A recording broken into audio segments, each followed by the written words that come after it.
So first of all, let me talk about this. I feel like you might be dealing with this person. This is shown up here, so this is your energy. You're trying to convince somebody, the Queen of Wands, a fire sign, Sagittarius, Aries, or Leo, male or female. And I'm sensing for many of you, this is a mother, a father, somebody that you are trying to, you're trying to tell them like, here's what you should do. It's going to be really good for you. And I feel like they're kind of looking the other way. They're turning a blind eye. On the one hand, they understand on a very deep intuitive level that you're giving them good advice, that you're giving them, advice from the heart because you want what's best for them. But on the other hand, I feel like they're looking for a little bit more fun, a little bit more adventure, and they're not ready to hear what you have to say. And I also feel as well, this is somebody that I'm seeing an energy of a clique here, like a social grouping where you belong to one social grouping. They're listening to another person from outside of this interaction. Okay, so it's like they have an emotional tie here with somebody else, and they're going to work and make decisions based on the interests of what's good for them as well as what's good for the other person that they might be emotionally invested in. And so I want to say, like, yes, you can talk until you're blue in the face. When it comes down to making the decision, they're heavily influenced by a third party. And I feel for many of you, this is like a fire sign that you are dealing with who has possibly someone with dependency issues, like some type of, they're trying to get their life in order. And I feel like, they're trying to do the right thing, but they have external influences that you are not aware of. And so even though you're telling them and they understand what you're telling them, they agree with you, they're going to make decisions based on, previous alliances, previous arrangement. I do feel a lot of office politics here at work. And I feel for some of you, this might be in a work environment as well. It might be like a supervisor or somebody that you're interacting with heavily in a work environment, and they're not listening to you, even though you're trying to, steer them in the right direction. You're appealing to their sense of reason. But I feel like whatever it is, it's not appealing to them on an emotional level. And that's why you might not be able to get through to them. I mentioned this before, Libras, and I feel like this needs to be said again, okay? I mentioned this, I believe, in the mid-month reading, where I feel like for you and Aquarius, you have a really difficult time speaking about feelings, speaking from the heart, speaking about emotions. It's almost like, as all human beings, you feel things on a deep level. But when it comes to the way that you express things, you're very factual, you're very pragmatic, and you're very fact-based. And a lot of the times, I feel like in order to persuade people to do things that you want or to do things that is best for you, you have to put in a little bit of a human touch to it. So that basically means, hey, I'm worried about you. I'm worried about the path that you're taking because, of such and such. But more than anything, just express it in a way where it appeals to the other person emotionally. And you might be wondering, like, what exactly does that mean? What exactly does that, entail? It basically means, I feel that you should do this, blah, blah, blah, because I feel that if you do this, you will get this, blah, blah, blah. So it's basically telling them, walking through the emotional process with them. So you can still, interject with these very, you can still do so by appealing to them intellectually, but the way that you phrase it, it has to start with, I feel sentences, I feel that, or rather than I think that, because you're very good at thinking. But when it comes to making an emotional appeal, trying to get somebody on board, you also have to, slip yourself in their shoes and figure out, what kind of person is this? How can I persuade them? What do I need to emphasize in my speech, in my sales pitch, in my argument so that I can, get them to understand that this is also in their best interest. So I feel like that's something that's coming through for this month. And I also feel like, it's if it's not handled correctly, I feel like you might not be able to achieve what you want, or you might not be able to persuade the other person from coming to your point of view, because I feel like emotionally they're already wrapped up in other things, okay? And what we have as well, we have another water sign here. So this is a Pisces, a Cancer, or a Scorpio. This is the King of Cups. Pisces, Cancer, Scorpio, Sun, Moon, or Rising, male or female. And what I feel with this person is, I do feel this is a relationship partner that you're working things through with, that you're trying to, you know, figure out like what to do. And what I'm getting from this is, let me look at these two cards in conjunction to one another. I'm sensing that for this month, the major theme here is travel. The major theme here is, you know, reassessing whether or not the relationship is restrictive or whether the relationship is enough for you to build upon. And I feel like for some of you, you might care about a person, but when it comes to like, okay, where do I see me and this person 5 years from now, career-wise? Are we able to be in the same geographical location? Is it practical for us to do the long-distance relationship? Is it practical for us to maintain this relationship even though there are, you know, some disagreements, even though I'm sensing some of you are feeling claustrophobic in a relationship? And while you do care about this person, because this is a very loving, very caring, very nurturing type of a person. But the partner that you might be dealing with, I feel like they do come and go. And usually I look at, you know, the couples card, the king and the queen of the same suit. It's almost like two people living far away from each other. Or either one person is traveling heavily and they're not able to be physically and emotionally present when you need them. So there's a little bit of a topsy-turvy energy, turbulent energy coming through as it relates to your relationship partner. And I feel like many of you are reassessing, like, can I still grow in this relationship? Is it making me happy, or am I feeling stifled?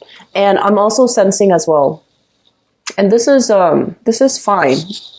I'm sensing some of you are ready to go out, meet new people, date around. You might not want to put yourself on hold for just one person. You might just want to go out and, you know, feel the need to make connections, date multiple people, and that's fine. But I do feel that you're caught between what your intellect is telling you, you know, this is, give it another try, give the relationship another try. And you're caught between your emotions, and your emotions basically screams out, I want to explore. I want to live my life. I want to be unencumbered. I want to, you know, experiment a little bit. So I feel like that's what's really happening here. So we do have some inner conflict playing out in your life, but I also feel as well, this is a situation where I don't feel like it's going to be intense. I feel that it's more overcoming internal conflicts, trying to figure out what is the best course of action for me and what's the best step for me to take right now. So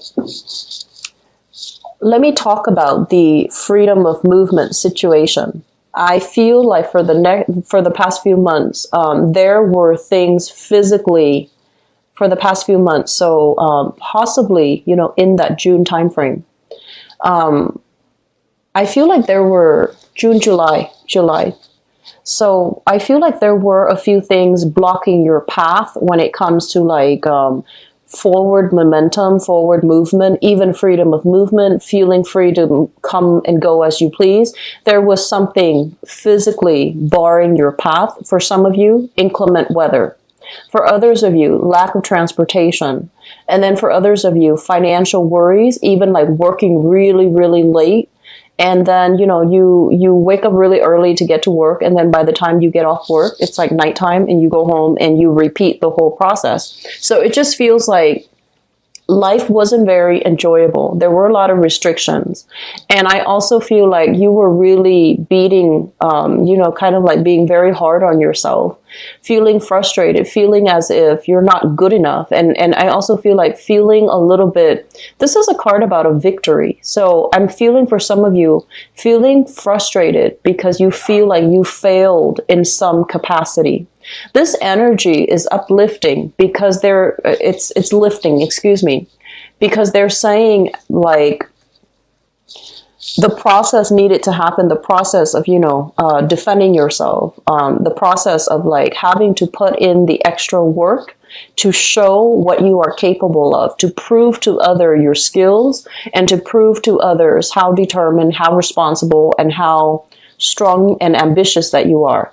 Once these things were able to be achieved, I feel like that's when progress is going to start. So I feel like some of you are in a work environment where you're starting from the bottom here with the Page of Pentacles. This is somebody starting out and they might not have all the skills. They might not be, adequately compensated based on the work that they're doing.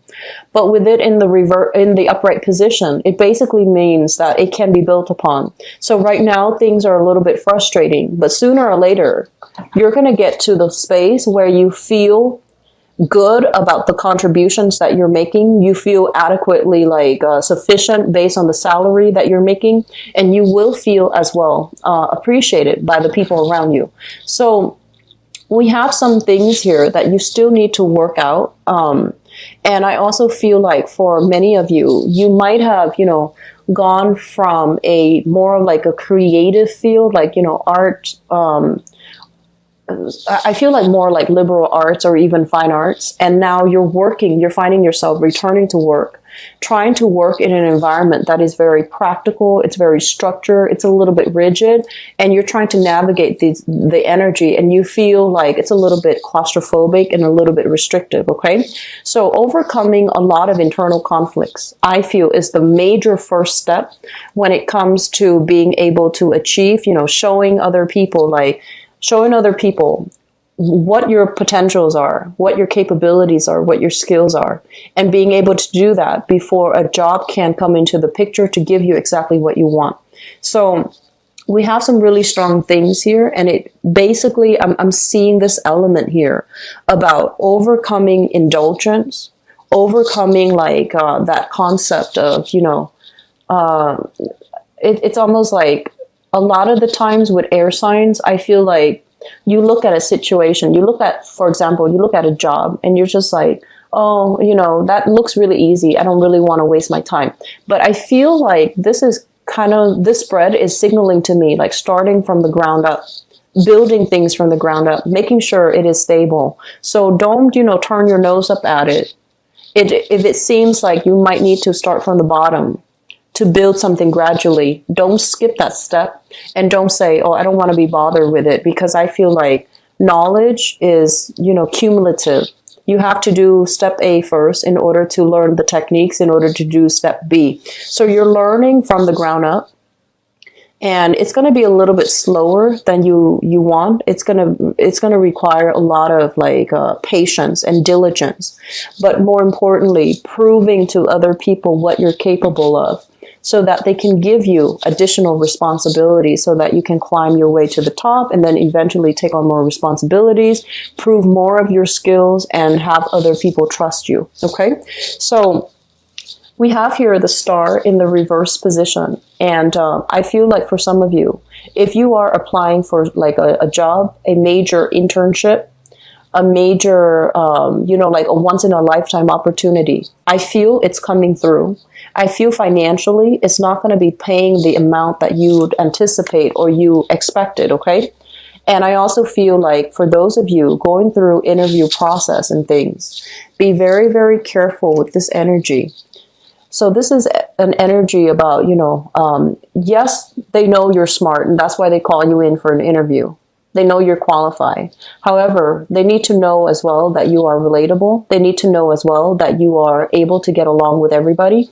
And this is not so much a problem for you, Libras, but I feel some of you out there, you might take on this air where you want to show You want to show your skills and your expertise. You want to show your technical knowledge, but they might find that you are a little bit like less approachable than the next candidate who's really relatable, who's really nice, who's really like, you know, bubbly. Okay, so we have a situation where it's like I see one position, and then I see multiple people applying for that position because like it's converging as well. So just keep that in mind.